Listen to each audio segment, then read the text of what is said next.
Hello, hello.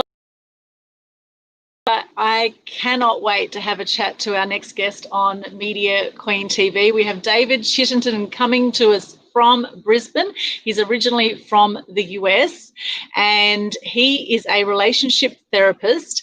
And today we are going to be talking about sex. Now, if you're not talking about sex, you're probably thinking about sex. In fact, most people will think about sex at least at one point in their life. And today we're going to talk about, is monogamy natural? We're also going to cover the 5 essential questions to discover true love.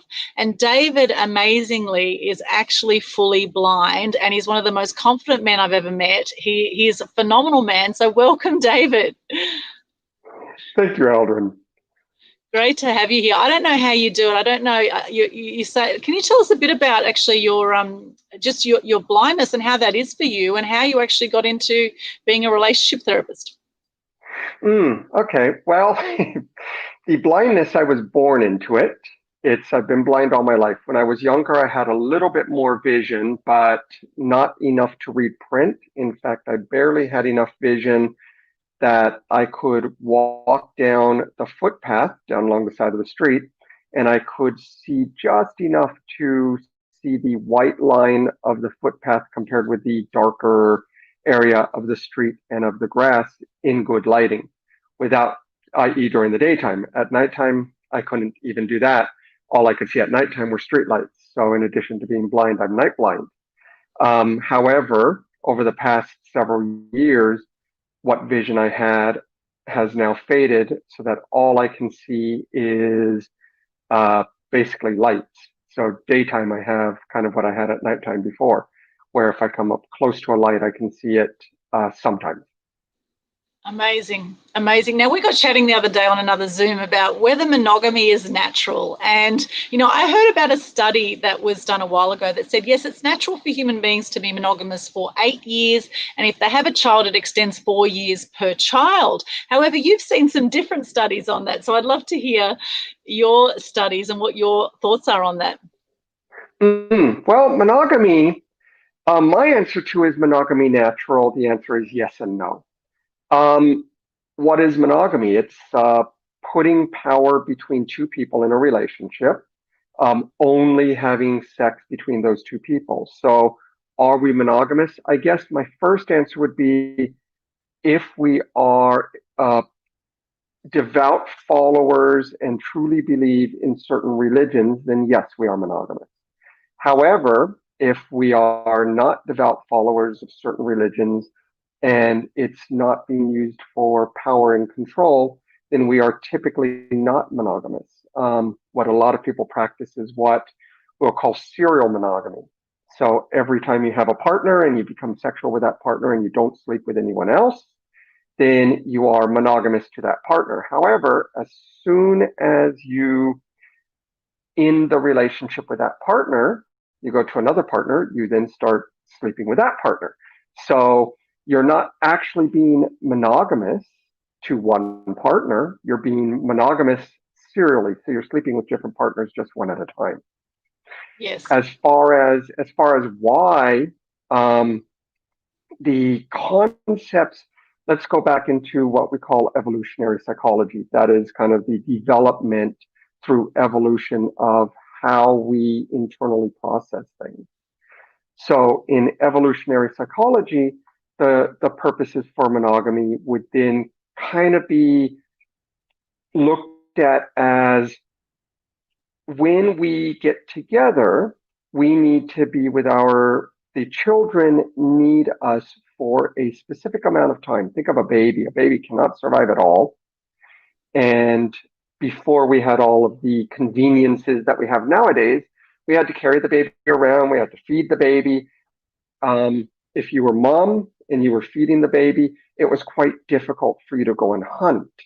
So dad would be the provider and mom would take care of the baby. Mom would gather crops, gather herbs, gather leaves, anything that's edible, anything that can help sustain the food.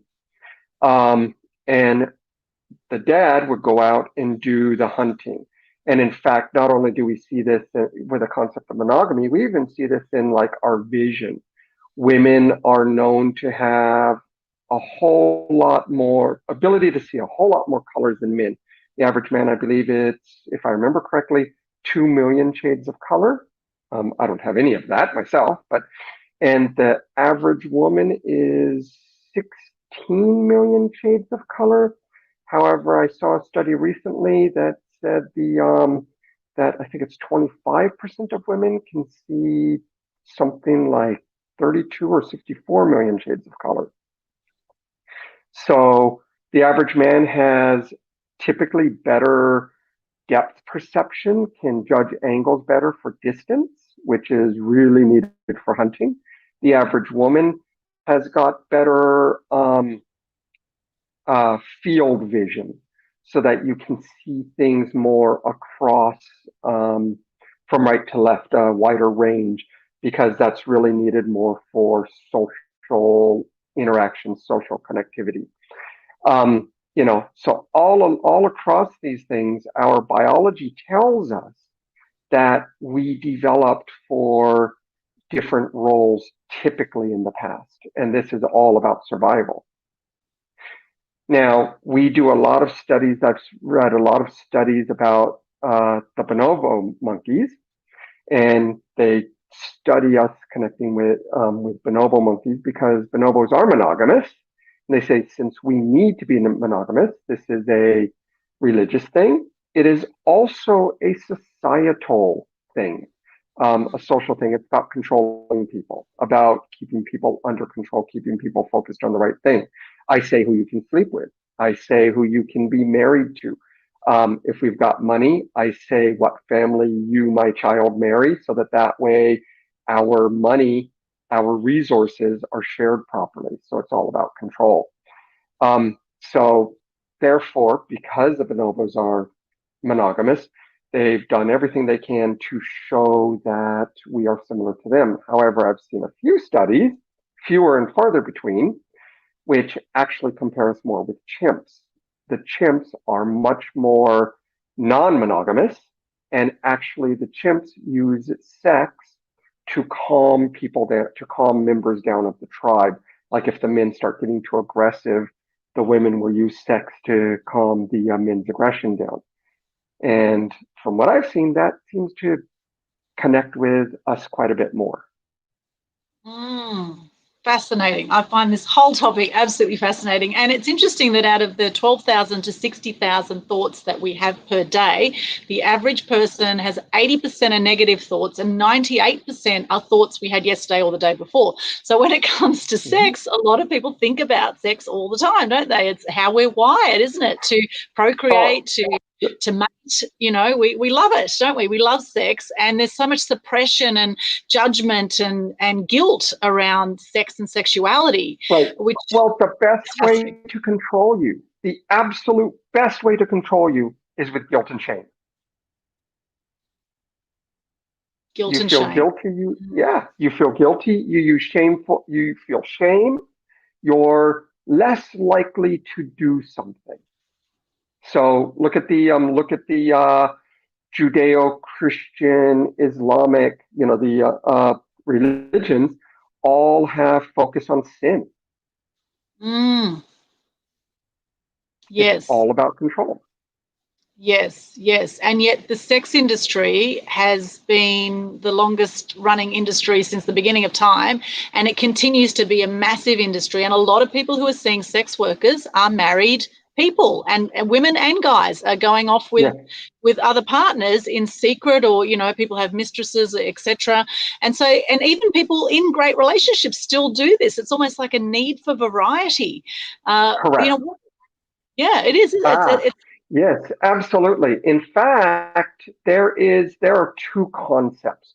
The monogamy, which says that I need to cheat, because if I need that variety, then I need to cheat.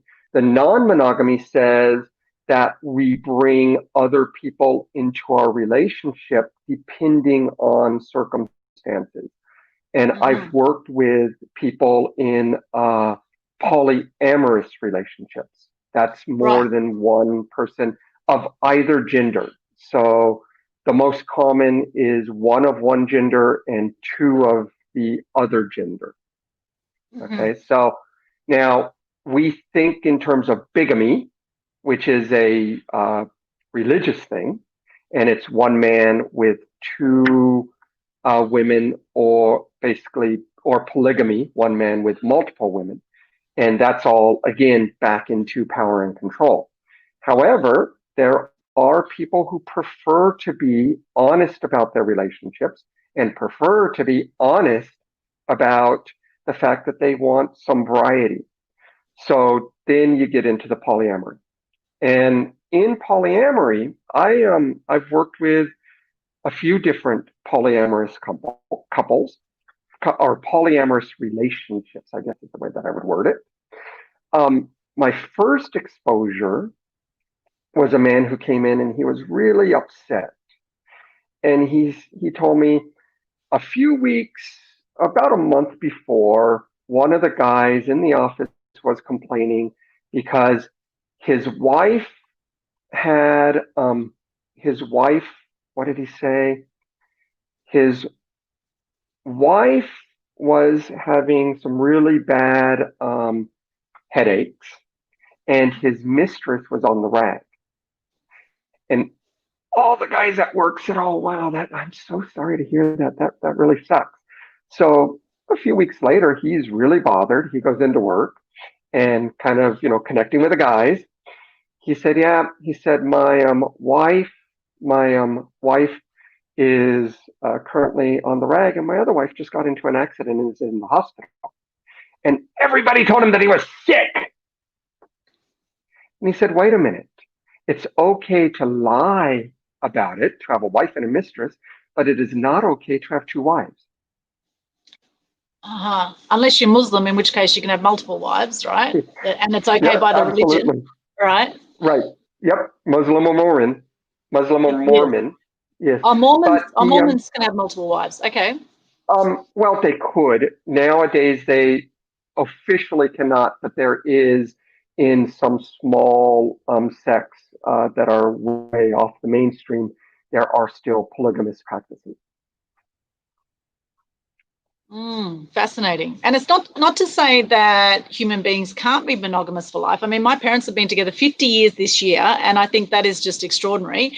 I've never married or had children, and I'm 46 on the other hand, right? And my longest relationship has been 7 years. And Right. there's something around the people say 7-year itch, right? Right. Well, you've got your stages of breakup. So when you first get together with someone, that's always been referred to as the honeymoon stage. So when you first get together with somebody, we say we fall in love with them. Well, actually, I call it falling in hope. We fall in hope. I hope that you are going to be the perfect parent for our future offspring.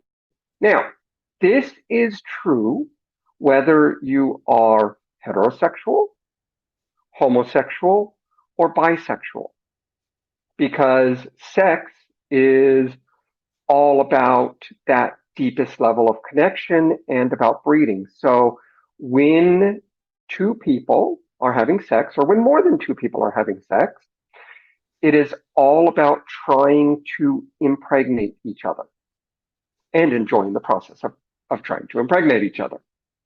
So two women trying to impregnate each other, two men trying to impregnate each other. It's that deep down drive that we have. And and for a woman, even after menopause, you're still trying to become pregnant, even if you don't want to. That's the sex drive. So we have first your honeymoon stage. That is where an alchemical change occurs in the brain. Okay, your hormones shift so that way you can get along with this potential other parent, so that we can have good, healthy, well-raised children. Okay, so the honeymoon stage lasts typically up to 6 months to a year.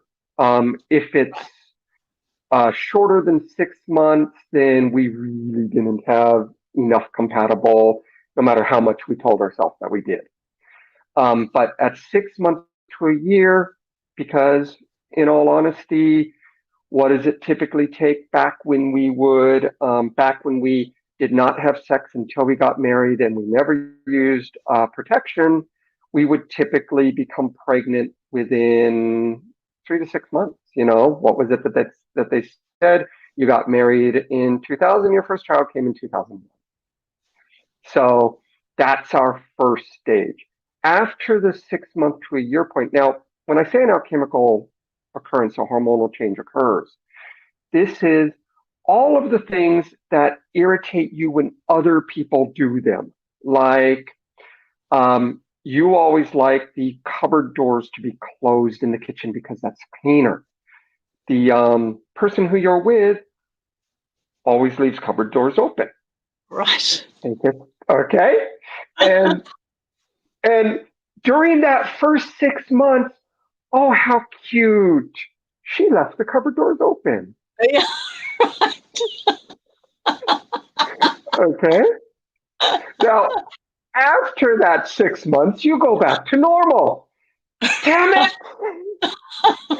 You left the cupboard doors open again. Yeah. Why are you complaining about it? I always have. Okay? So this is rebalancing. I've got to rebalance from the change that is not my natural state.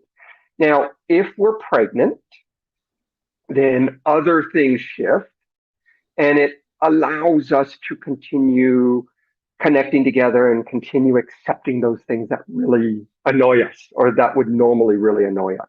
Right. Now, if we don't have kids, but we have a strong relationship, a really strong relationship, we've got enough things in common. We actually do fall in love. We've got enough things in common, enough differences, enough tolerances of each other, enough acceptances of each other. Then those things, after I go through the, damn it, you left the cupboard doors open again, I finally go to, okay, she left the cupboard doors open, might as well close them. Okay, so that's the first one. Now the second one is between 2 and 3 years. And Right. this again, because in 1 to 2 years, we still could get pregnant.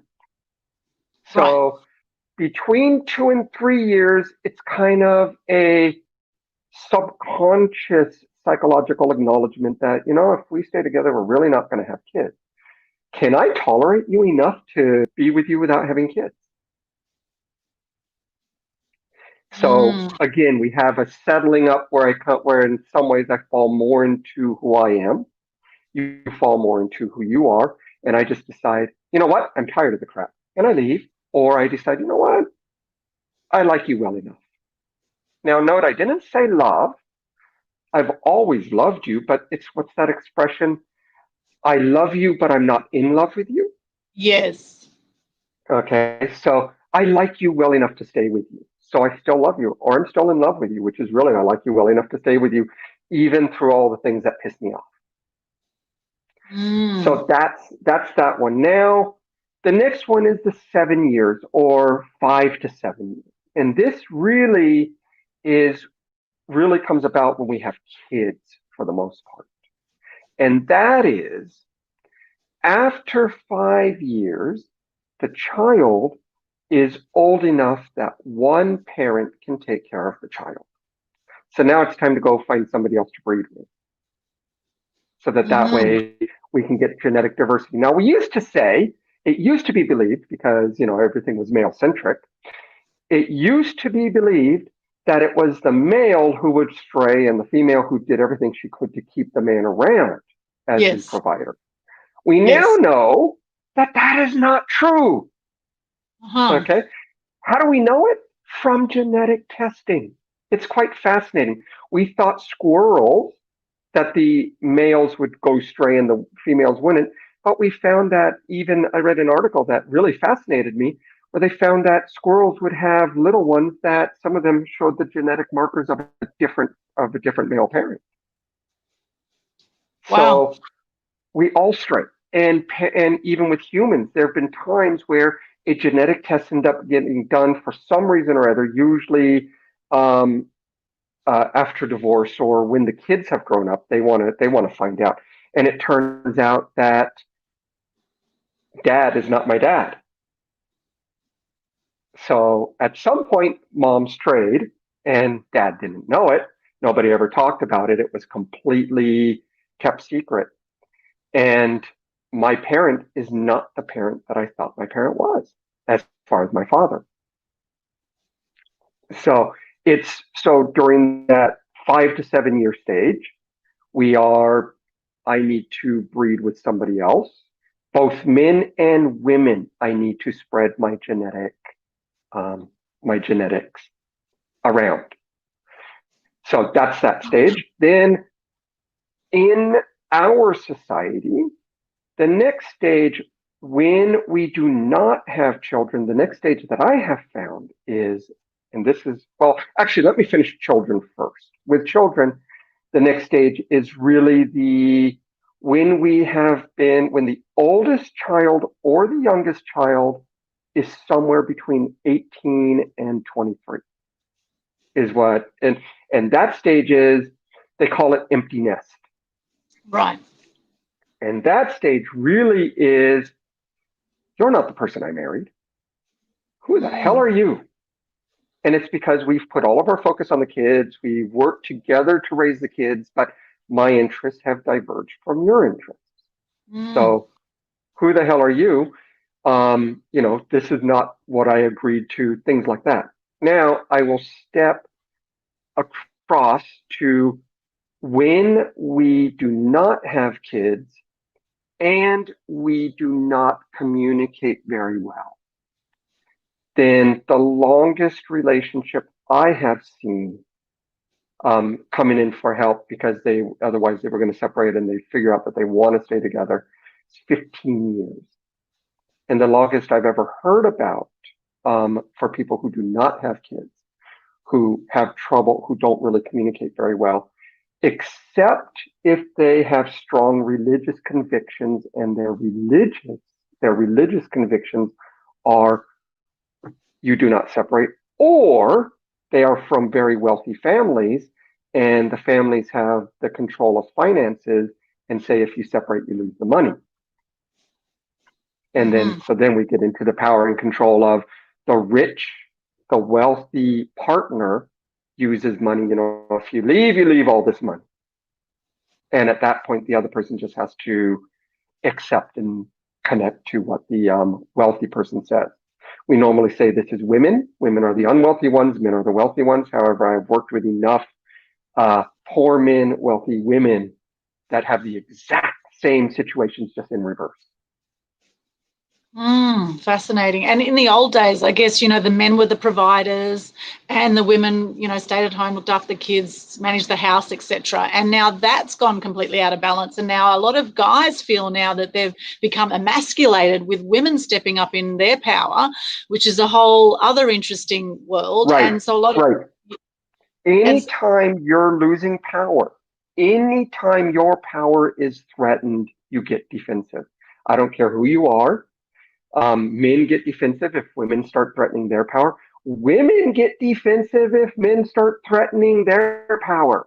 I can remember back in the States, women were saying we should be doctors, but then I heard a lot of women friends who I knew who were nurses who were complaining about men becoming nurses.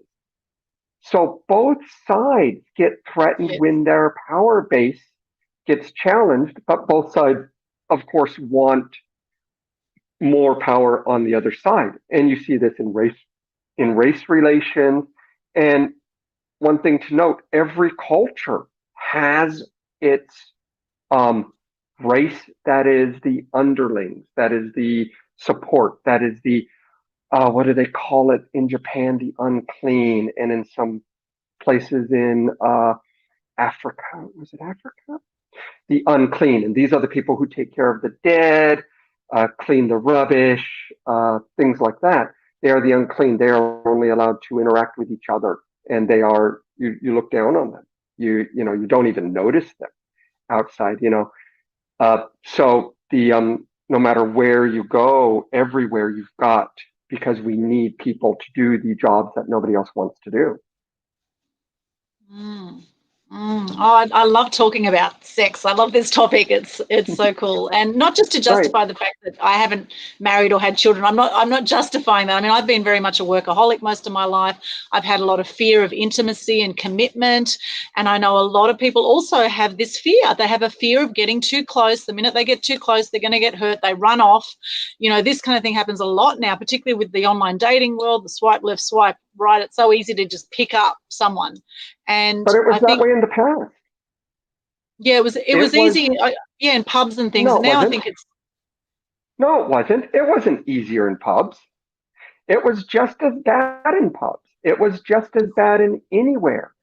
right, I learned from my parents how I'm supposed to, what a relationship is supposed to be.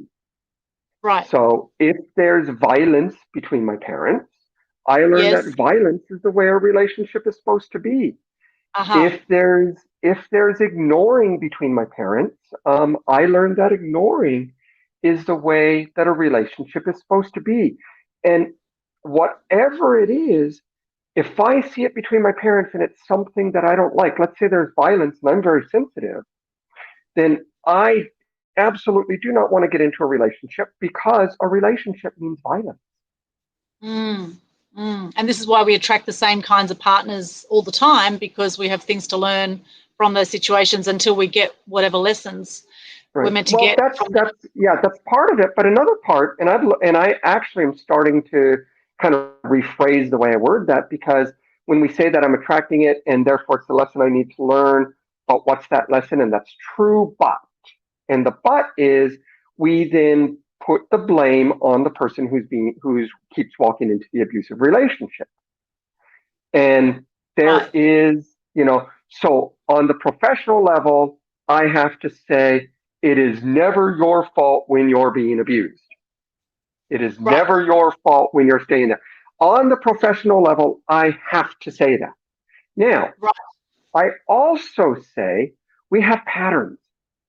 Yes. And the fact is, I am only able to be aware of 5% of what goes on around me at any time.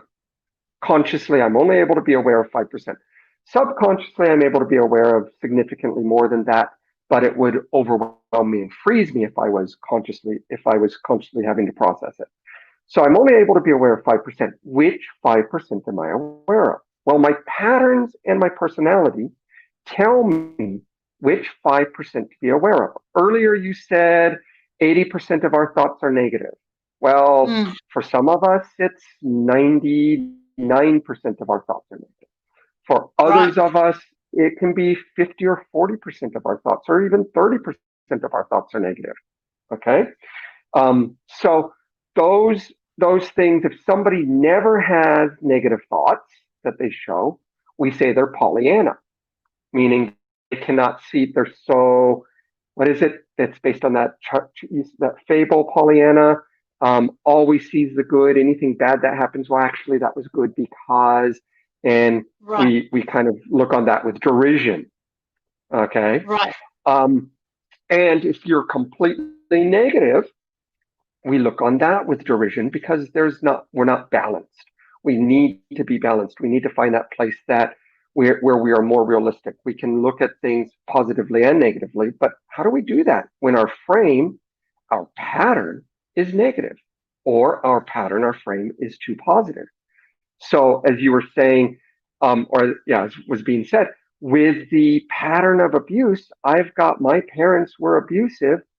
Well, I know, especially if I was also abused, I know that being abused hurts. It's painful, but it's also comfortable. Huh? Mm, Well, I was abused as a child. My dad was alcoholic. Worst beatings I got in my life were when he came home drunk. It, it, I'm an adult child of an alcoholic. Anytime I've got I have to meet with a boss, or somebody says, I need to talk to you. Okay. I've mm, taught myself, I've done a lot of work on my patterns, so that I can now go, oh, okay, oops, I'm starting to react to that. I better talk to somebody else before I talk to that person to get myself rebalanced, so that that way I'm in a good place where I can have that discussion. Because when I was younger, like, oh, what's wrong? I can remember that Yes. oftentimes in my life because my pattern is for abuse. Now, because my pattern is to be abused, I have walked into any number of abusive relationships where the former partner abused me. My ex-wife beat the crap out of me. She was not very big. She was not very strong. I'm 6'1" or 185 cm. My ex-wife was 5'2", not very strong at all. But she hit me in the same place all the time, right on the side of my ribs. And after several months of it, I actually developed shingles, which is a Wow. whole bunch of little diamonds around the ribs on that nerve line that Mm. hurt. Anything touch it, it hurt. If it didn't touch it, the wind blew across it, it hurt.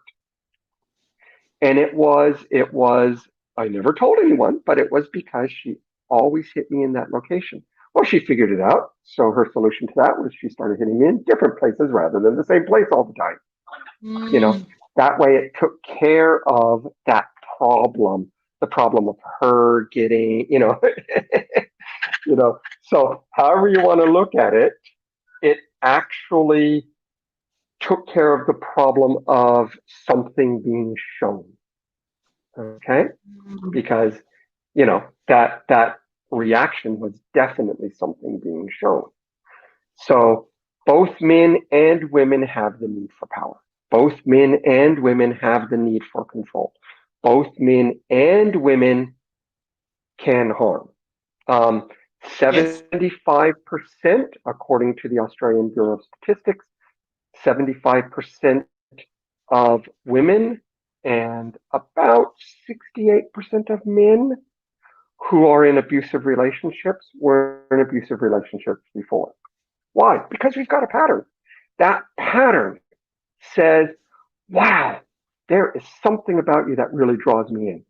In addition, abusers, people who tend to be that way, who tend to abuse, also tend to be very, very, very charming.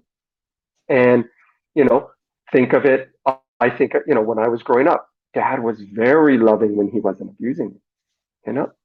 So it was, and we're desperate for that charm. We're desperate for that love. We're desperate. And because of that desperation, we see these subconscious things. I'm not consciously aware of it, but I get attracted to the person who shows these things subconsciously. I go, oh, that person is the one for me. Oh, that person is my true love. And a bit later, ouch, where's the pain going to come from? People Mm. who've never been abused never ask that question. Where's the pain going to come from? I do ask that question. How is this person going to hurt me? Where's the pain going to come from? Yeah, and there's mental, physical, and emotional abuse. And the Yes. emotional abuse sometimes can be the hardest because, you don't actually see it. And same with the mental, Mm-hmm. I know I've attracted emotionally cold, hard men because for a Mm-hmm. time, my dad wasn't available there for me. I felt my dad was emotionally distant. And so I've attracted men into my life who've been emotionally distant, and also it's kept me safe because that way I don't have to get too close to them. It's been comfortable, because that's been my version of love from my childhood, and this is the thing, Mm-hmm. we tend to attract similar things. And I always like to look at where I can be 100% responsible for everything in my life, and not blame others, although I totally get what you're saying, is that abuse is something that that no one should put up with, right? Abuse, whether it's mental, physical, Right. emotional. And it's a matter of getting conscious to when we have got that going on, and, why some people choose to stay in these abusive relationships as opposed to getting themselves out Right. as soon as they see that this is happening. Right. And Now, it, it now you just brought up a very good point because when the relationship is first starting and the abuse happens, and I choose to stay in it, then that's almost a shame on me because I'm so desperate to find that love. And I've Mm. convinced myself that you love me because you match what daddy did when I was young or what mommy did when I was young. Um, but once we've been in an abusive relationship for a period of time, oh, and there are more forms of abuse too. There's what's called financial abuse. That's a big one. Right. Okay. And Yes. and if you remind me, I'll go into that one in a minute. But when I get into the further into the abusive relationship and I'm further in that pattern, then there's another factor entirely to get out towards getting out. And that is, you'll also find this researching it on the net, the most dangerous time for the abusee is when they're trying to leave the relationship. Because when I do something like abuse, if I'm an abuser, so I'm abusing you, I accelerate. Over time, the abuse is going to get worse, whatever that abuse is. If it's neglect, over time, the neglect gets worse. If it's emotional distancing, over time, that distance will actually get worse. Okay? At Yes. times, I'll give you more, set you, oh, goody, goody. Okay, now I'm getting what I want. And then I pull back even further. Okay? And you're desperate to pull it in again. And in a lot of ways, you've given me control over you. I've now got power over you, and I can use that distancing to get you to do what I want. Mm. So when that abuse occurs, when that later on, if you finally tell me after a few years, you know what, I can't take this anymore, I'm going to leave, that is when, or let's say after 3 years, 7 years, 10 years, 15 years, 20 years, people are killed when they are trying to leave after that much time. Okay. We're talking, it is a serious situation. Why are you still in it? Because people die when they try to leave when they're under that much control. Mm. Mm. And I, as an abusee, I know it. My best option is to get the abuser to decide that they want to leave. Right. Because then they're not gonna kill me. They're not gonna hurt me. And when I say hurt, I mean broken bones, broken limbs, Mm. if not actual death. And Mm. even emotional abusers can become physical at that point.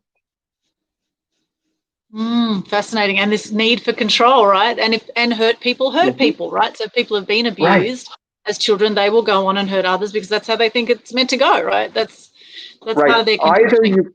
It's one of the two. You either go on to hurt others or you go on to be hurt. Right. And one of the things that I read a lot is that men go on to hurt others and women go on to be hurt. And I disagree with that. Mm. It doesn't depend on which of my parents was the abuser and which of my parents was the abusee. I think what I'm seeing is it kind of seems to more depend, but I don't have studies to back this up. I've just seen this in sessions with clients that the parent or the parental figure that I was most desperate to connect with, as you said, your dad, the parental figure that I was most desperate to connect with, I either become like or I start trying to find in a partner. Or, most common, a mix of both. Certain aspects I become like, and other aspects I try to find in a partner. Mm. Interesting. Yeah, I've been a bit of both, I would say. Yes, with my dad was a workaholic as well, so I've definitely taken that on board. And it's interesting, even with star signs. My dad's a Capricorn, like I am. My mum's Pisces, and Mm-hmm. I've attracted quite a few Pisces men in my life, which is really interesting as well, Mm-hmm. right? Yep. And for Yep. there's a lot more to people than star signs, Absolutely. but I just find that Yes. fascinating, right? Right. All of these behavioral factors, and they are all Yes. behavioral factors. Well, what are star signs? Star signs are our attempt to put patterns to things that we see going on.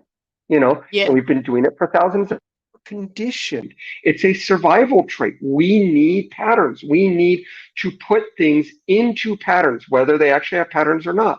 Let's go with a very, very basic example. Okay. You and I are out gathering for the tribe. We're out gathering food. We're picking berries, putting them into our little set, into our little, our little deer skin or meat, skin type bags.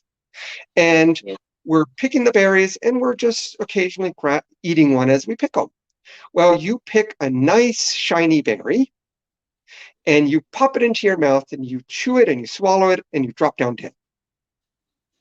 I now know that nice shiny berries are deadly.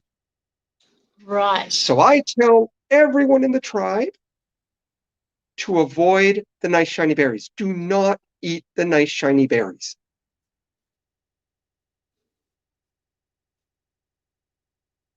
Oops, did I lose you? Yes. No, I'm listening. I'm listening. Oh, okay. My earpiece just faded out. Oh, okay. So my apologies. So the nice shiny berries, I avoid. Let's see if I can get it. There it goes. I avoid the nice shiny berries. I tell the tribe members to avoid the nice shiny berries. Do not eat the nice shiny berries. Everybody stops eating the nice shiny berries. The pattern says the nice shiny berries are deadly. Okay. Now, let's say the nice shiny berries that killed you had a 3-leaf cluster around the nice shiny berry. Now, let's say there's a nice shiny berry with a 4-leaf cluster that is not deadly. Am I going to test the 4-leaf cluster nice shiny berry to find out that it's not deadly? No, probably. It's the nice shiny berry. No, exactly. Okay, patterns. We need these patterns. It's all a matter of survival. Fascinating. We've got Melissa Marie here has just made a comment. Wow, understanding why my mum hasn't left my dad. Have always felt he has the potential to become physically dangerous. That's interesting, Melissa, and thank you for everyone watching this live right now. If you do have any comments or questions for David, he has been a relationship therapist for a long time. We didn't cover much of your background, actually, David. I'd love to hear how you became a relationship therapist. For those who've joined us, please tell us where you're coming to us from before we come to your background, David. I'd love to hear, if you're watching this right now, love to see in the chat, where are you right now and what are you getting so far from this conversation, or what questions do you have for David? Now, David, what is your background? How did you get into doing this? I've worked in a lot of different fields, but in the early 2000s, I decided that I wanted to leave the US. I wanted to get out of the empire. To get out of the empire, I, being blind, discovered that I needed to have a master's. So I had a bachelor's in business management, but I needed to get a master's. And I have always been interested in why we do the things that we do. What makes us do the things we do? So I went into counseling, went into a school of counseling, a school of education counseling in the US in Portland, Oregon at Portland State University. And I did a basically dual specialization. It's different in the US how it's taught than how it's taught here in Australia. So I did a dual specialization. I spent an extra year and I studied both rehabilitation counseling, which is counseling for people with disabilities, and marriage and family therapy. And that's working with couples and families. So I studied both of those. And for all counseling in the US, everyone gets general counseling as part of the training when you go into professional counseling. So I graduated in 2008. And then I immigrated to New Zealand in 2009. I became a New Zealand citizen in 2015. And then I met my most recent former partner in 2015, and she was an Australian girl. So I moved to Australia to be with her in the beginning of 2017. Got it. Right. Well, welcome to Australia. It's great to have you just up the road in Brisbane. I'm on the Gold Coast, an hour away. And Melissa's coming to us from the Mornington Peninsula in Victoria. She says, getting insight into relating, loving this chat. Thank you, Melissa. I've got a friend at Stony Point, actually, Mark Duggan. He's a guitarist down right near you, actually, beautiful part of the world, Mornington Peninsula. Hopefully you're not too affected by COVID and the fiasco that's going on around that with the lockdowns on our freedom, etc. However, at the end of the day, we all need love. We all want affection. We all want this, right, David? This is fascinating. Most of us. Some of us are truly everything is being on spectrums or on scales. In the States, professional counselors, master's level professional counselors, licensed professional counselors are actually trained in mental health diagnoses. And the thing that I learned in mental health diagnosis training is, as I learned about all of the different mental health conditions, the biggest thing that I learned was that I had every single one of them. And what does that mean? It means these are all aspects that we all share because they have functions in our life, and they have functions that we need to survive as a species. Well, one of the things, we are a social creature. We need that social connection. Some of us have so little need for social connection that we are primarily hermits. We don't connect with people very much at all. We tend to be loners, but even as loners, we've got one or two people that we communicate with, even if it's once a month.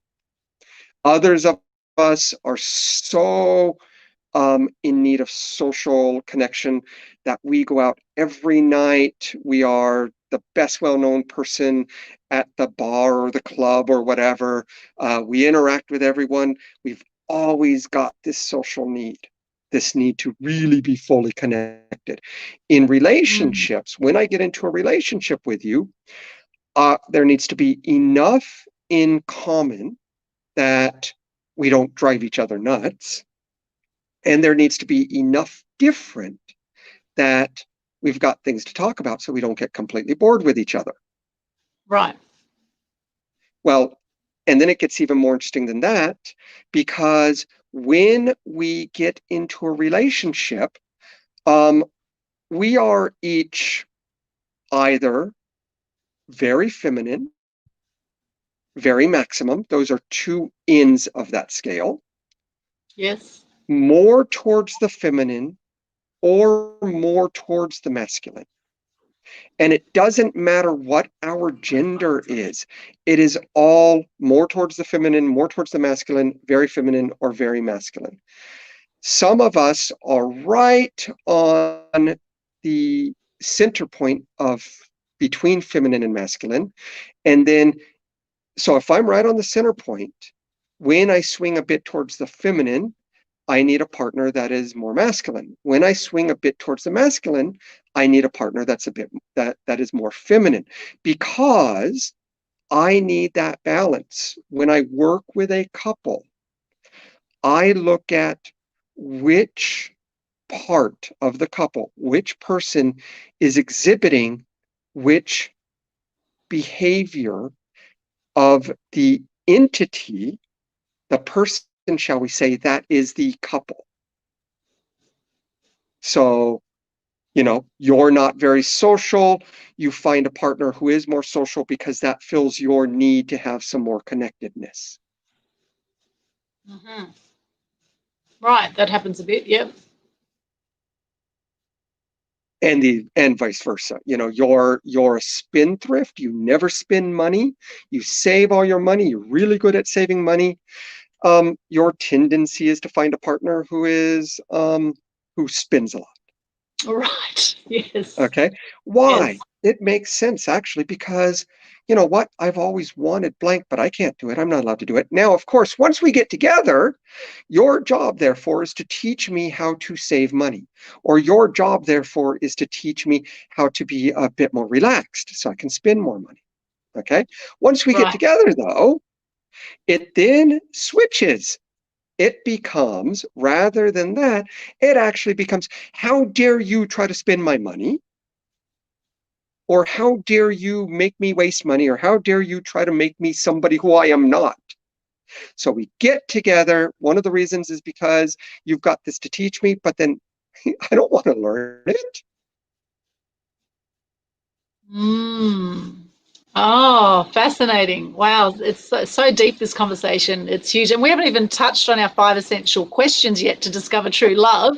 And we've already been chatting for 50 minutes and we could just keep on chatting. I love chatting with you, David. You're so knowledgeable in this area.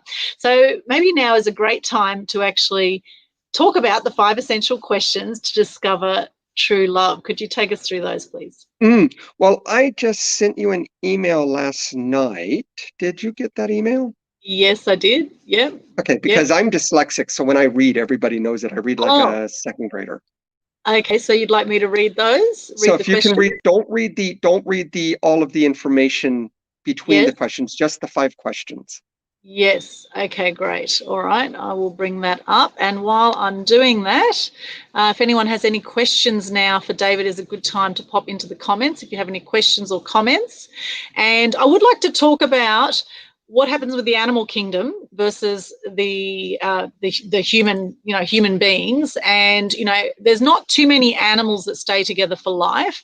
And in fact, with lions, it's interesting that the male lion will come in and kill the cubs of a previous male and take over that, that clan, that family. And I mean, that's a bit of an extreme thing. Whereas with humans, we will see people partnering up with people who've already got kids to someone else. And a lot of guys or women will come on and they will be like a surrogate parent for those kids. It's not like they want to kill the kids from other parents, although we do see that happening too sometimes, right? Yes, so I was going to say, legally, we're not allowed to.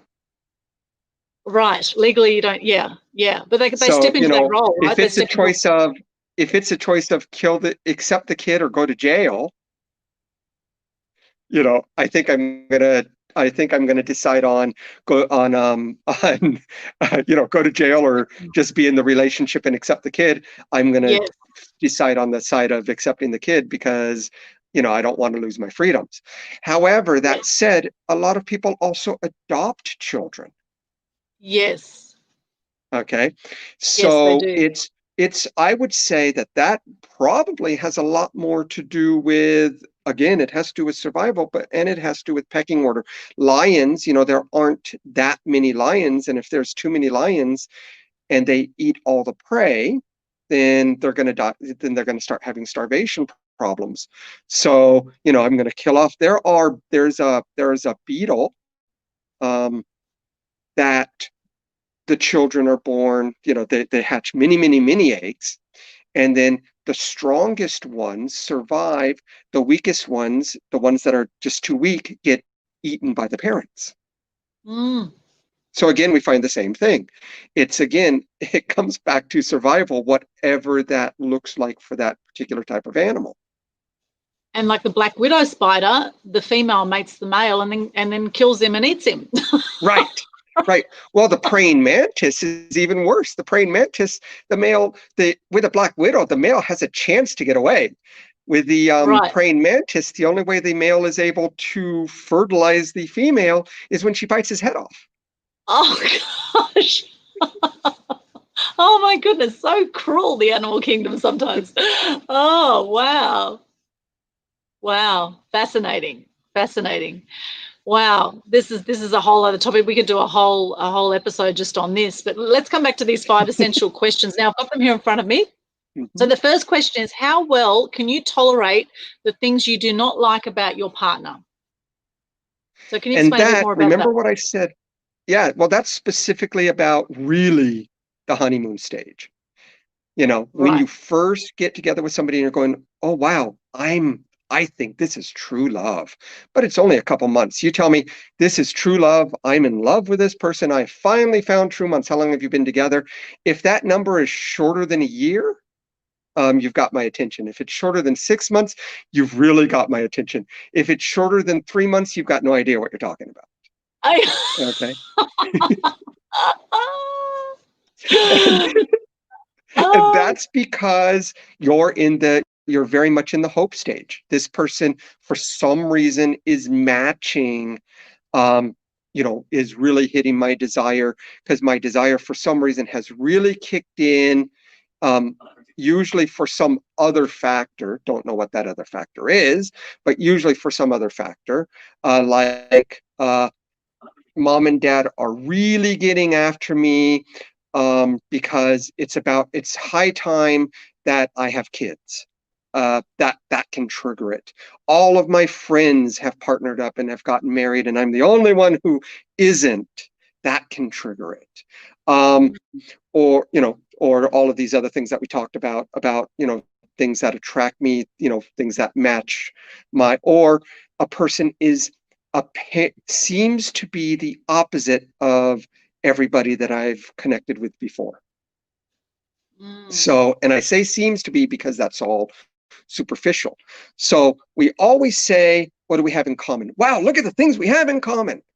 I say, do the things that are different that would normally piss me off, but right now I'm in 3 months, 6 months, a year, less than a year.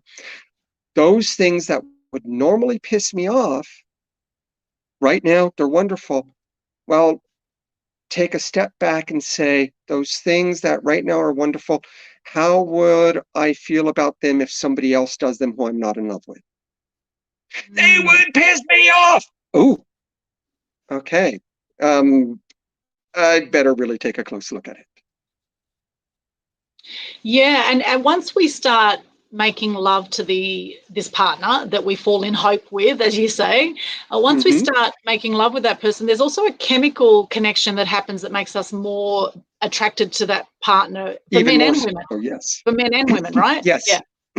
And as a family therapist, one of the things that we say is, if you don't become sexual, if you don't start having sex for a longer period of time, you have a better chance of recognizing whether or not you do have that connection. As soon as you have sex, you've completely bypassed that. Now, it has always been said, when I was growing up, it was always said, the man needs to sow his oats, the woman needs to draw people in. I now know that that's not true. Let's just take cheating, for example. With cheating, and I worked for in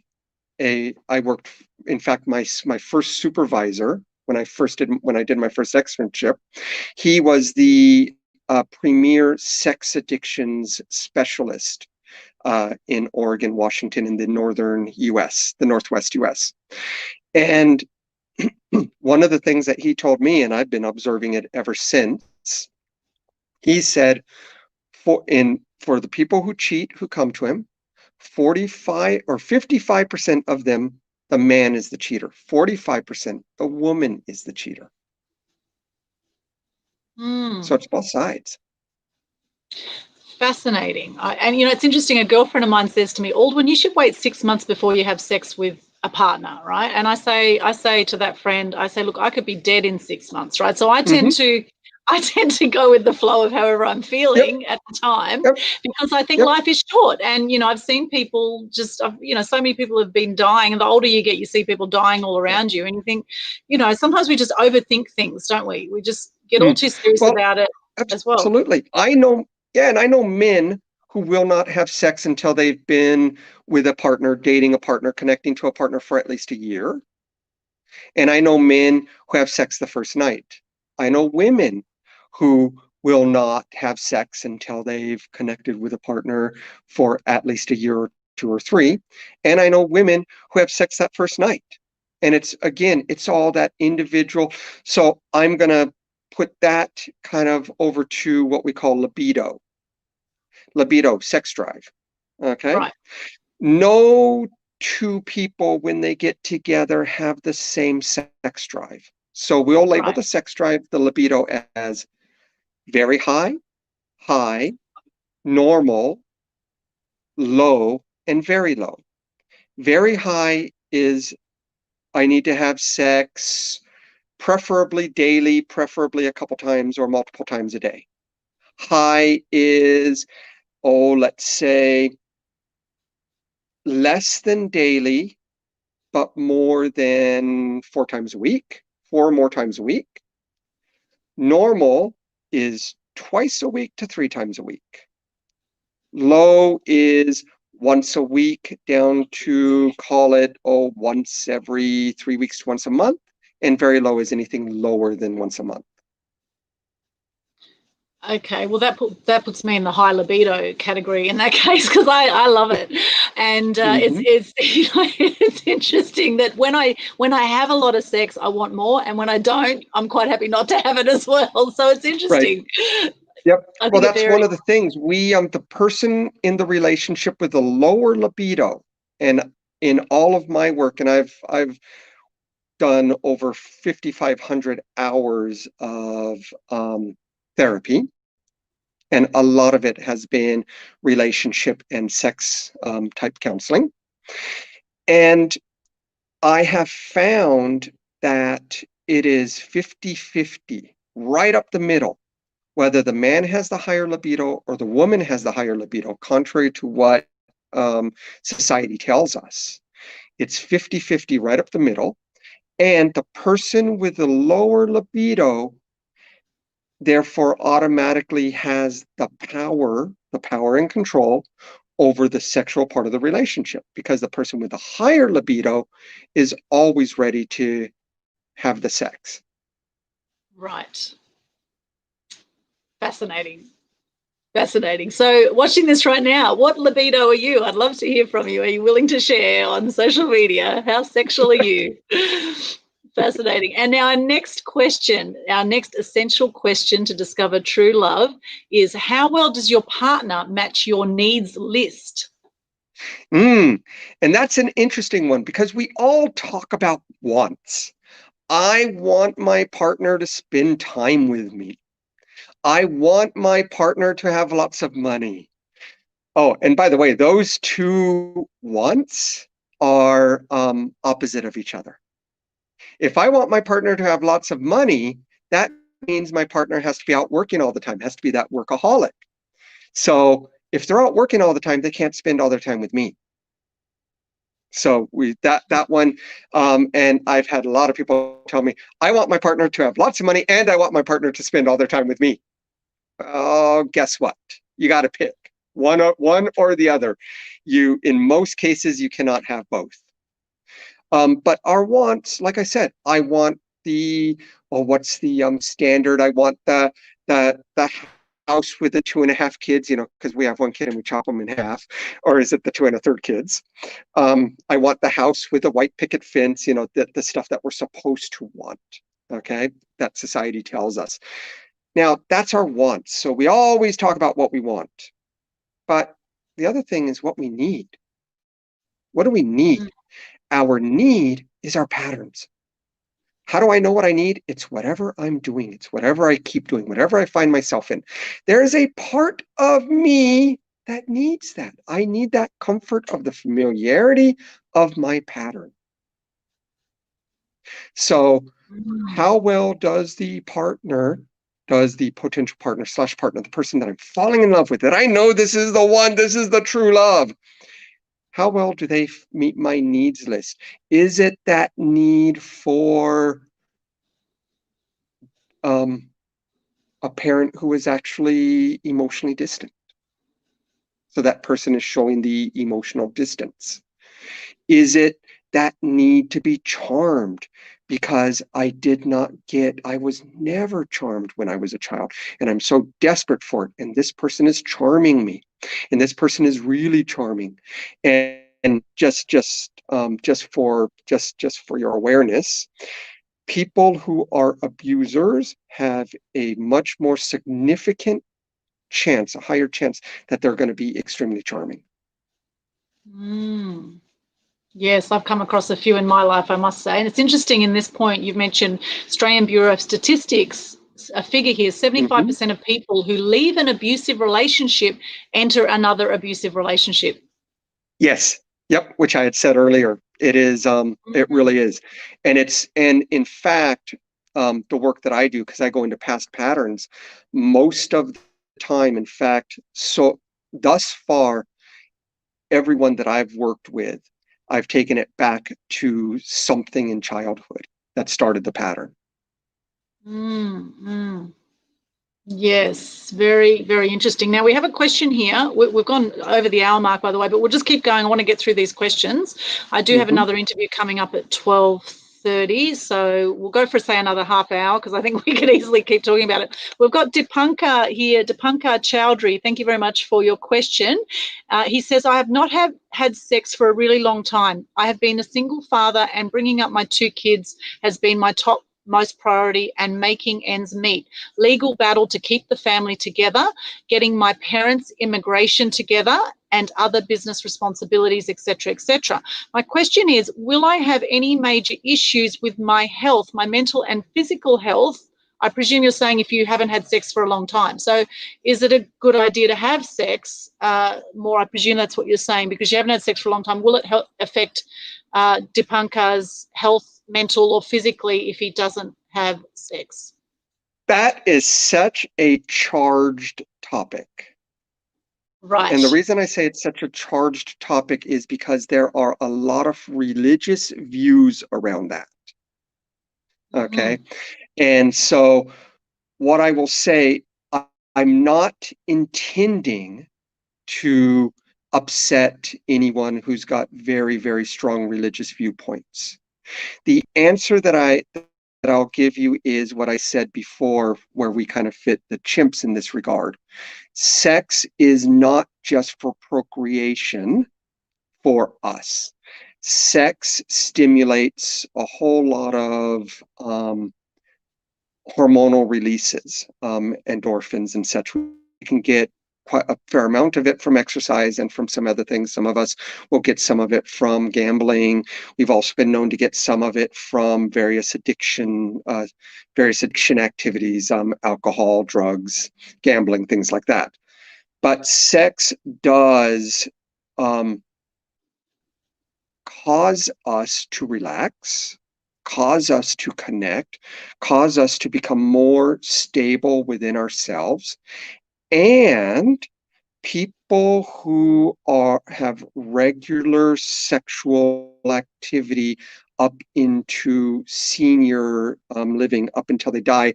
And yes, we don't want to think about our parents having sex. Ooh, yuck, how gross.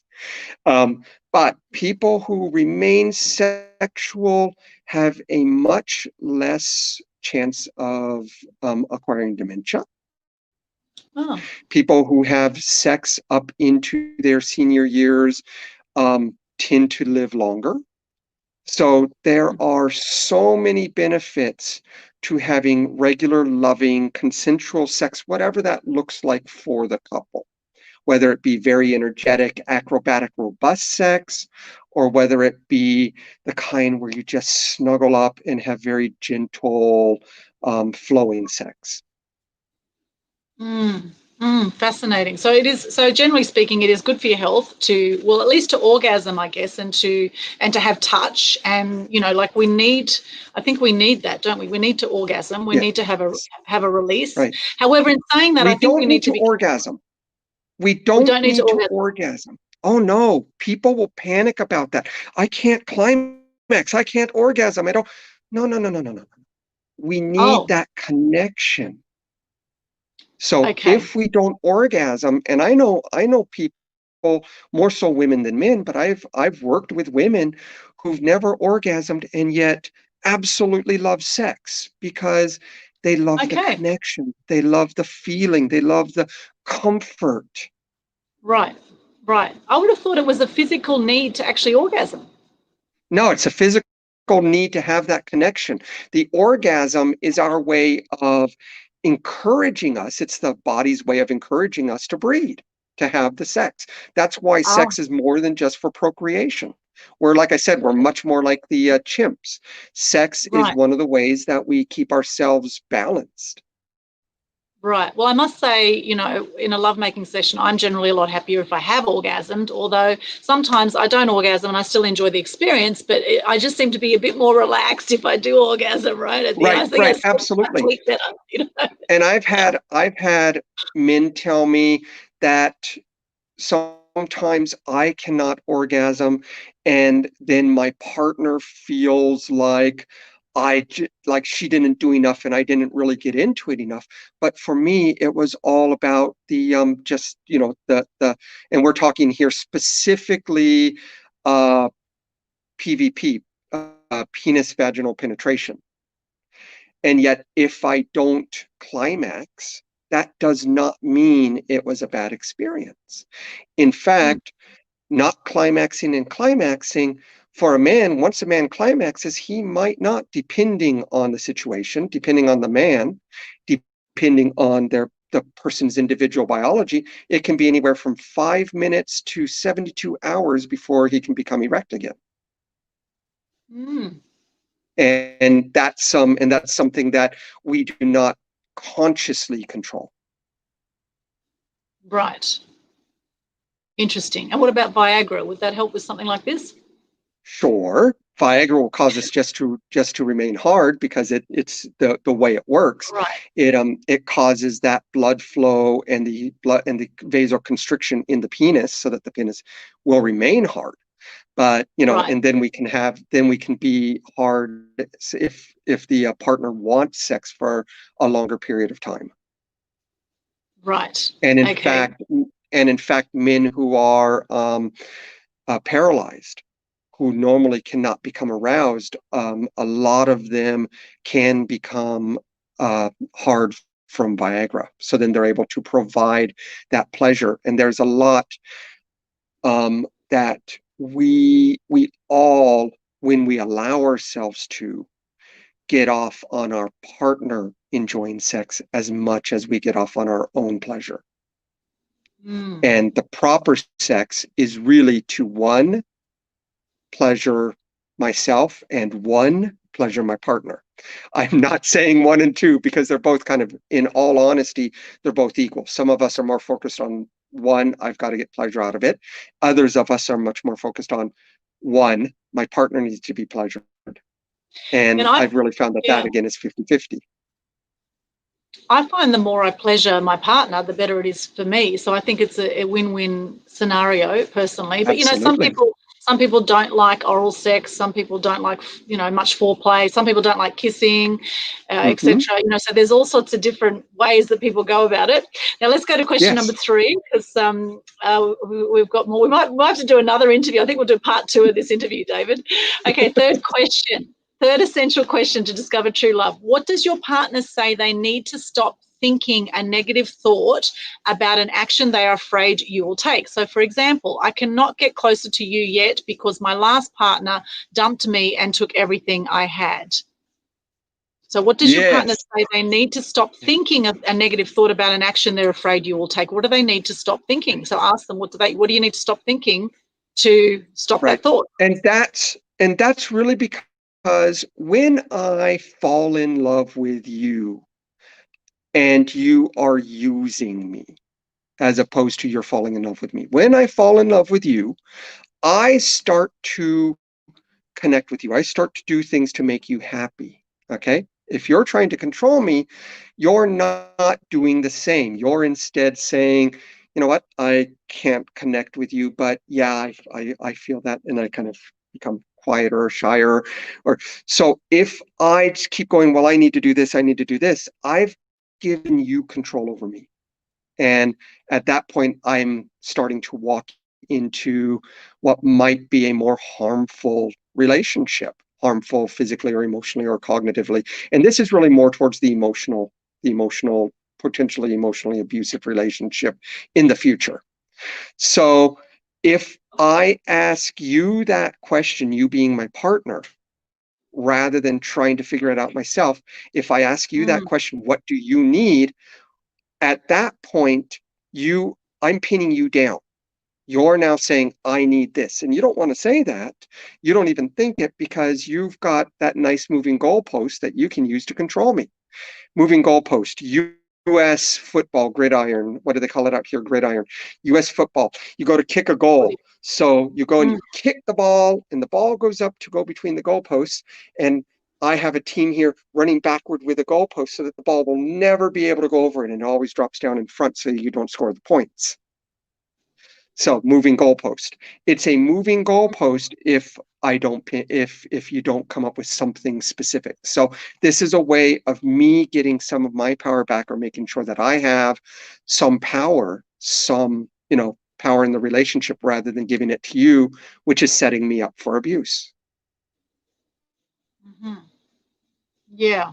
Yeah, fascinating. I think that's really good. A lot of people have a fear that their partner will run off with someone younger, better looking, more intelligent, more sexual, whatever.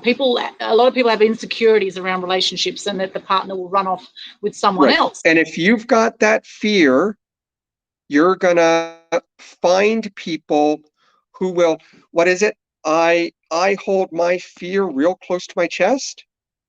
So I am going to do my best subconsciously to find somebody who exemplifies my fear, i.e., they're more likely to do it.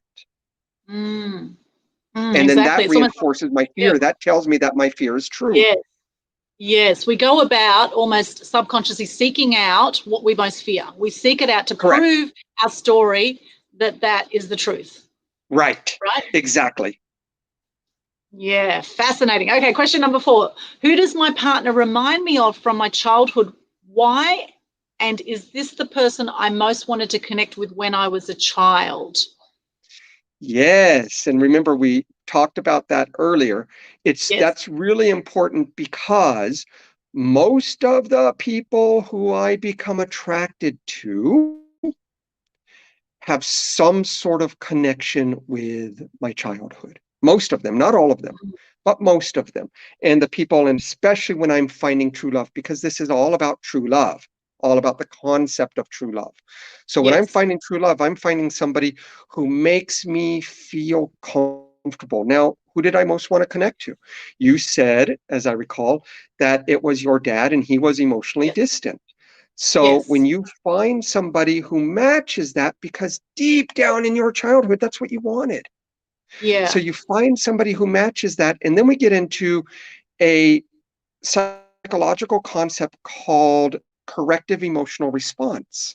And I'm slightly misusing that term, because that term is really applicable in abusive relationships. But if I'm kind of headed towards an abusive relationship, I'm looking for somebody who shows that, but then will connect with me, because that tells me that I'm a good person. Mm.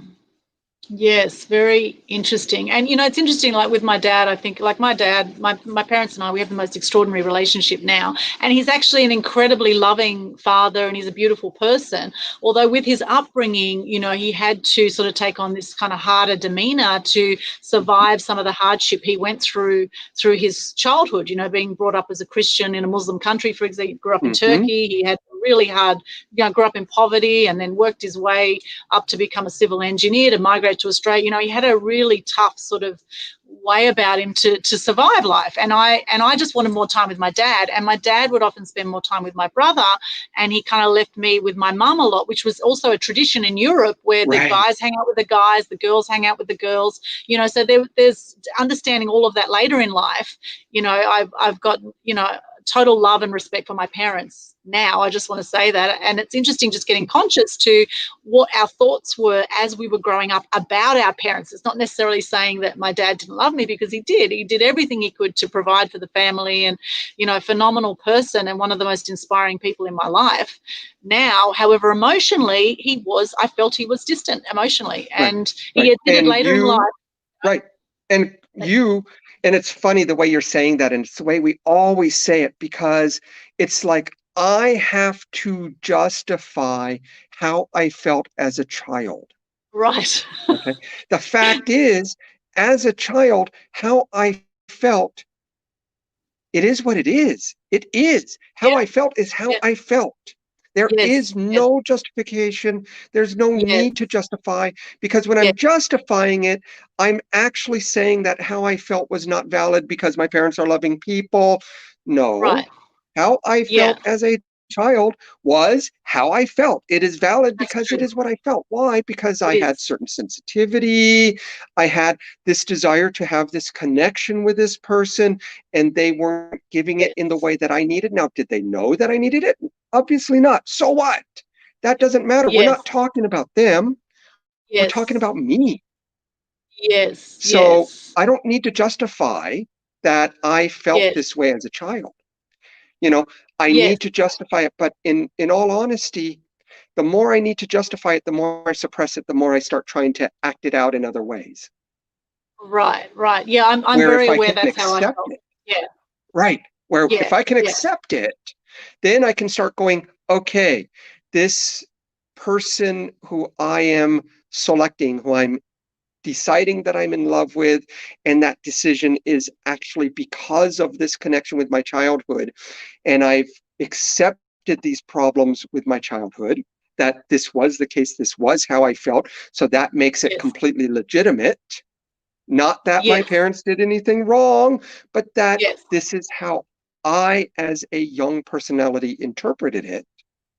When I Yes. can Yes. accept that and I accept that Yes. as real, then Yes. I can go, whoa, wait a minute. This person is connecting with this parent figure, whether it be a parent, whether it be an older brother, an older sister, an uncle, an auntie, a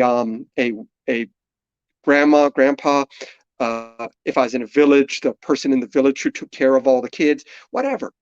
But the person that was the parental figure that I most wanted to be connected with. Yes, yes. And I wanted to say that because I don't hold any resentment towards my parents or anyone in my life for that matter. And I think that's really important too, as much as to get conscious about how we feel about things and how we then go on and do life. It's important Mm-hmm. not to blame the person for what you're seeing in that person, Right, because people are just doing the best they can, I think, with what they have available. And if right, you, as they say, if you hold on to resentment, it's like wanting someone else dead, but you're taking the poison, right? So I think it's important right, to right. find peace with, Absolutely. find Yes. peace within yourself, around Right, whatever it is, how whatever your upbringing was, find peace within yourself and find peace in your heart for those people too, so that you can move on and you can, learn from the experience and get conscious, right? And get that healing for yourself. And right. there's a mentor of mine, Ben Harvey in Sydney, says there's 3 steps to healing. The first is awareness, right? Being aware of a situation. Mm-hmm. The next is acceptance. And the third thing is appreciation. So looking for the Yes, gifts, looking not about forgiveness, making someone else wrong. It's about appreciating what you've got from that situation. correct, correct. And any experience, almost every experience, if I learn something positive from it, then it's an experience I don't necessarily need to have again. Yes, true. That's true. If When you I get the don't learning. learn, right, if I don't learn something positive from it, then it's an experience that I'm almost guaranteed to have again. Yes, perfect, perfect. Now, a 5th question: why do I need to put up with behavior that I cannot stand? That's a good question. Because I need to fall in love.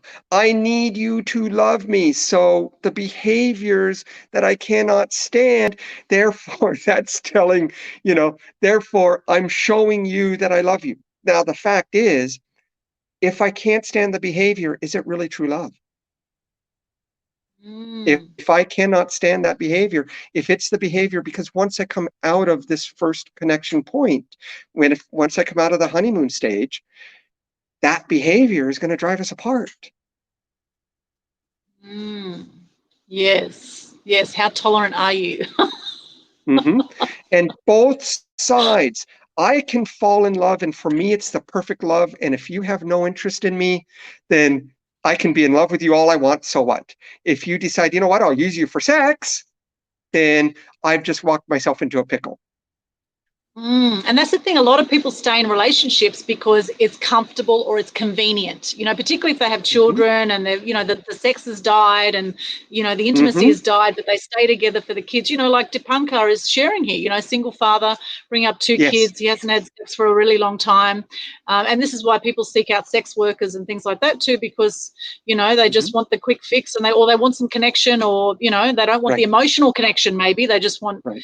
sex and And move on. personally, I say, you know what? if you need the sex and you don't want to go through the relationship stuff and you don't want to go through to the bar and hope that you make a connection and you've got the money to pay for it, go get the sex worker. Mm. Yeah, absolutely, absolutely. Yeah, there's a lot to be said for the sex industry, and I think actually it actually helps to keep the fights down out there by people having more sex. I think it's actually a really great service. Now, Absolutely. bonus question: who is the easiest person for me to lie to? Yes. And before we answer that, just ask everybody who's watching either now or Yes, reruns later. So ask yourself that question. Who is the easiest person for me to lie to? Really just give it some thought. yes, yes. So Now, watching this, I love to see in the comments who is the easiest person for you to lie to. yes, let's see if anybody puts an answer up. Yes, let's see. Let's see. Just pop in the chat there if you're watching this right now. Who's the easiest person for me to lie to? Shall I give my And answer? this is a universal truth. Yes, it is a universal truth. Who's the easiest person for me to lie to? And my answer is myself. Myself. I Myself. am the easiest person for me to lie to always and forever because Yes. I know what I need to hear. And Yes. I know how to tell it to myself in a way that convinces me. Yes. So, who is the Yes. easiest person for me to lie to? Me. Me. Absolutely. Absolutely. The easiest person to lie to is yourself. So therefore, it's a great idea to seek out professional help if you want to take your relationship to another level. And of course, one area of your life will affect all areas of your life. So Mm-hmm. people, we see this again and again where people have very successful businesses and then they have a relationship breakdown and suddenly everything goes to crap, right? So this can Yes. happen. Relationships are a really huge part of life and we need that connection. We need that love. And also being selective about who we do that with as well. I must say, David, some people I've slept with, I really haven't enjoyed the experience afterwards, and I Mm-hmm. kind of felt really crappy, particularly the casual Yep. sex. So I just don't do that anymore, right? I'm much more selective nowadays about who I sleep with and who I make love to, or who I, explore tantra or any other kind of sexuality with, because it's an Yes. energy exchange too. And if someone's got Yes, absolutely. really heavy dark energy, you don't want to be going there because you take that on board too, right? Correct. That is absolutely correct. Well, think about it. It is the most intimate connection that we have physically. Yes. So Yes. yeah, who I have sex with is very, very, very important because it's that much. I've got to open myself up to you. It Yes. is, that's really all there is to it. I have to open myself up to you. So, if I have an extremely high libido, and I'm a sex worker, and I'm a sex worker because I choose to be a sex worker, not because I was forced into it or felt myself to be forced into it. That's a completely different matter. But I Yep. do know people who are sex workers because they want to be sex workers. It's the type of work that they enjoy. And Mm. for people like that, it is they are even then they've developed those kind of boundaries where they can better control that, that whole when you get the really negative energy, the really negative person. But, and sex workers and healthy sex workers that I've talked to have told me they've met people who they've said, nope, ain't gonna happen. Right. They can choose. Mm. Yep. Now, the other thing that you also said, and something that I also want to say is relationships. We are always in relationships at work. I'm in relationships with all of my coworkers. I'm in a different Yes. type of relationship with my boss. I'm in a Yes. different and with my boss, it's a power exchange type of relationship because the boss has power over me, Mm. and how much power really depends on me and it depends on the boss. And the boss has a lot more responsibility to manage that power appropriately because they're the ones who tell me what work to do. So that relationship is always there. Those kinds of relationships, whether or not we have sex, we've got relationships with our friends.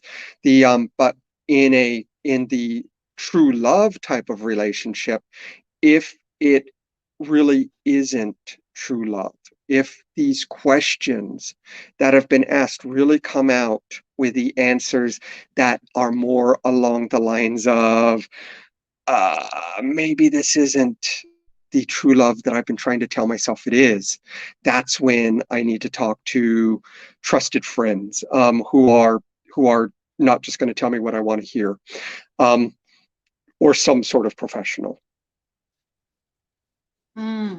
Absolutely. I think it's very important to seek out experts in their field if you want to fast track your success in any area of life. Now, David, if people want to work with you, we've just almost hit the 90-minute mark on this interview, and I've loved every second of it. It's been amazing. Any final questions from anyone watching this, please pop in the chat or comments. What have you got out of this interview so far? And if people want to book a session with you, David, what can they do? Send me an email to David, David, at Shifting Lives, shiftinglives.com.au. Okay, so David and at I can do work. Yeah, and I can do work on phone or on Zoom. And on Zoom, I set up just random rooms with passwords, so it's fully protected. And in those sessions, there is no recording, because that would be against the law. But if I've never met you, especially for the first session, I do require payment up front, because after dedicating all that time, and then if people don't pay, and it's happened to me before, that gets complicated. Yes, so pay up front, but do the right thing. So once we've developed a relationship, or especially if you are in DIS, then I do invoice after the first session. Now, I also, and in addition, I also have written up the 5 questions. I've written up answers to the questions, which are similar to what I said now. But if you would like the questions and answers, send me an email and I will send you those questions. But I don't yet have my website set up properly, because I'm not very good with websites. So I don't yet have my website set up properly, where you can just go to my website and get go straight into a link that will sign you up to get this page. Once I do have that, it'll appear on the website. But my website is Shifting Lives, shiftinglives.com.au. Fantastic. So brilliant. If you send me the email, I will send you the questions. Yes. Awesome. And I'll put that email into the chat, David at shiftinglives.com.au. Love to hear, those watching this, love to hear just something you got out of this today, something you've learnt today, or any questions you have for David. We are going to be wrapping up very shortly. Any last minute questions, comments, where you have joined us from. Love to see where in the world you are right now. Just pop into the chat wherever you're watching this, if it's on Media Queen TV on YouTube, or if you're watching it on Facebook or anywhere else, then please pop into the chat. Love to hear from you. David, you are an extraordinary man, I must say. You're so inspiring and so intelligent on this topic. I just love it. Love chatting with you. And I found this absolutely scintillating, this whole conversation. It's been really interesting, and I would love to chat with you again down the track as well, and have more, go deeper into this whole topic, because I think it's something that a lot of people need to hear. I think we need to, let go of the judgment and shame and all of that stuff that comes with sex and sexuality and sensuality, and just, be real with what's going on here. And I think at the end of the day, there's 3 C's, they say, to relationships. They say 1 is communication, which I think is huge. The other, they say, is compromise, or someone else said co-create, because compromise, is not always a strong term for people. So communication, compromise or co-creation, and commitment. They're 3 C's of a relationship. And I think communication, I would say, is one of the biggest things. And I think if you say to someone you're going to be monogamous, whether it's natural or not, then I think it's important to honor that, or to communicate when you feel that, you don't want to do that anymore, right? I think being in integrity Absolutely. with yourself and with others, regardless of your sexuality, I think is just showing respect for the person that you're with and showing respect to yourself by being in integrity with that. Any comments on that point, David? Well, I would say I would actually put it as 6 C's rather than 3, Okay. or let's say 5 C's rather than 3, because the first 3 are Okay. communicate, and communicate. All right. It's like position, location in real estate, right? Right. That's the first 3. That's what it's all about, is communicating. And really I would change that to and in those 3 C's, the most important part of communication is listening. The second most important part then is speaking with caring. So using caring honesty. There's brutal honesty. I tell you what I think in a way that's going to hurt you because maybe I will shame you and hurt you into doing what I want. And there's caring communication where I tell you the things that I want or the things that are important to me, but I say it in a way that is more gentle. But number 1 is listening. And when both people listen to each other and both people are supportive of each other, then it becomes easier for each person to say those things that are difficult to say. Yes, absolutely. Yeah, that's beautiful. Love that. And then the second one I would say is connection. We Mm. need to do the things to connect with our chosen partner. And sometimes I might not like it, but if both of us do some things that we don't really like and things that we do like, that the other person likes, but we don't really like, if it's something that I hate, well, then the other person has to go somewhere else to get it. Or to get that, whatever it is. Let's say, and I'm not even talking, I can talk sexual or not talk sexual. If I'm not talking sexual, if one of the things that I need to do is to go surfing, and my partner is absolutely terrified of the water, I need to go surfing with somebody else. Yes, now, on the that's right. sexual side, if the most important thing to me is oral sex, and my partner, for whatever reason, is absolutely disgusted by, is absolutely thrown off by, cannot handle it, they feel sick by oral sex, then my partner, and you're not going to like me saying this, my partner really kind of has to allow me to go get oral sex somewhere else if I absolutely need it. But there has to be that communication, and we need to make that agreement straight up and open. And if my partner cannot agree to it and I cannot handle not getting oral sex, then we might not be able to have the relationship long term. Yes, absolutely. I think that's a really great point because we do have needs. And if and some people have fantasies and some partners don't want to act out the fantasies. And, so the main thing is to talk about it, and be open about it, because the truth always comes out in the end. So if you're going to go behind your partner's back and you're going to go and find another partner, they will find out, mark my words, or they'll sense it, right? They'll feel it. And then eventually. The reason they will find out is actually very simple. I'm going to start doing things that communicate it because I'm going to feel guilty. I've been lying. Right. I'm in a monogamous relationship. I actually love this person, but I'm lying about this. So I'm going to start feeling guilty. I'm going to start feeling shame. And because of that, I'm going to start doing things which communicate to my partner that something's going on. Yes, and some people could get passive aggressive at that point. Some people could put the other partner down to make themselves feel better. Yes. That can come out in all sorts of ways. Yes, I start blaming you for everything. Yeah, sabotage the relationship.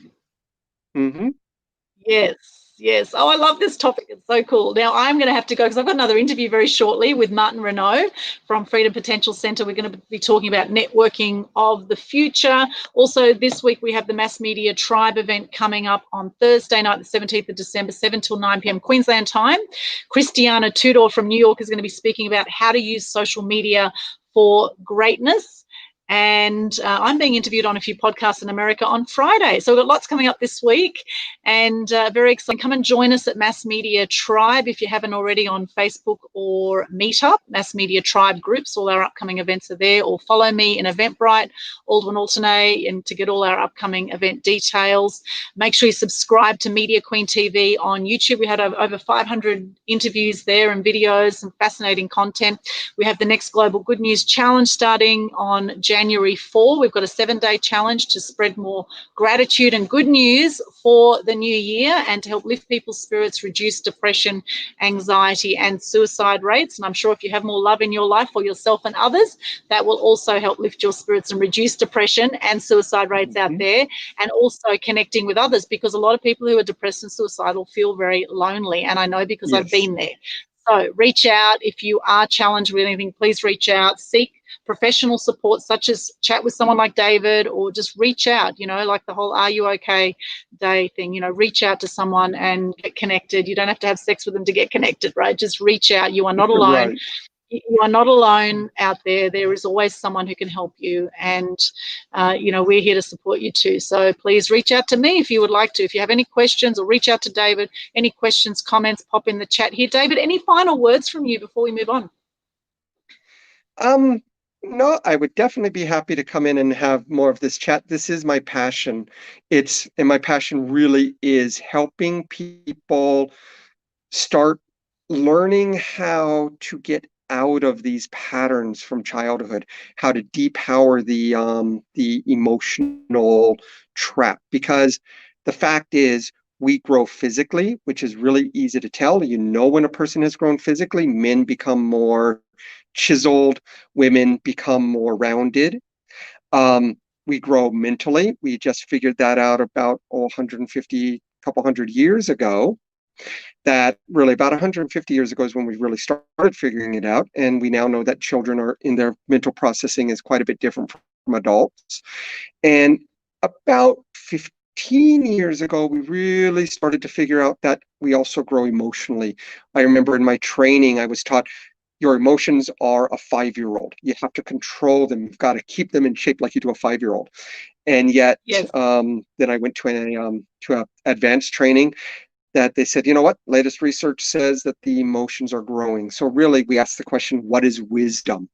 Wisdom, somebody being wise, is really somebody who has grown emotionally. So let's get the emotions unlocked, unentangled from the traumas of childhood, and we start emotionally growing up, and we start becoming more stable, more balanced, and more wise.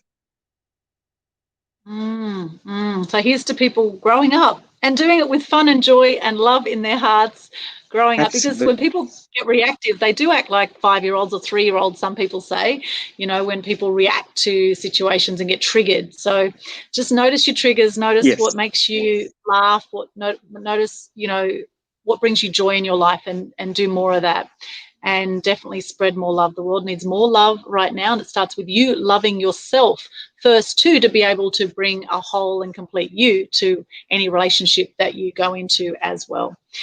So it's been absolutely wonderful, David, chatting with you. Thank you so much once again. Please reach out to David if you have any questions, or you want to book a session with him, or if you want to get a copy of all of the questions that we've covered here today. We have covered, in fact, 6. We had a bonus question as well, essential questions to discover true love. So if you'd like a copy of that, message david@shiftinglives.com.au. Make sure you subscribe to Media Queen TV if you haven't already over at YouTube. Follow us on Mass Media Tribe. If you want to get involved in the Global Good News Challenge as well, just search that on Facebook. All the details are pinned to the top of the Facebook page, Global Good News Challenge, to be involved with that for January. Also, January 9, I have a full-day free event. First time I'm ever doing this.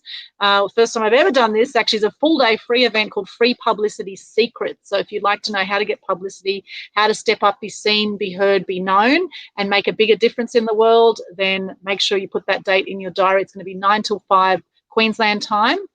And that's January 9. It's a Saturday. It's going to be an awesome day. So I hope you can come and join us there as well, or at any of our other events, such as the Mass Media Tribe meetups. We have those every 2 weeks online as well, usually on a Thursday night, 7 till 9 p.m. roughly, Queensland time. Does vary slightly depending on the week. So we have some phenomenal guest speakers coming for that. Thank you once again, David. Absolute pleasure. Love chatting with you. You're extraordinary, such an inspiration. And thank you for helping to share more joy and love in the world.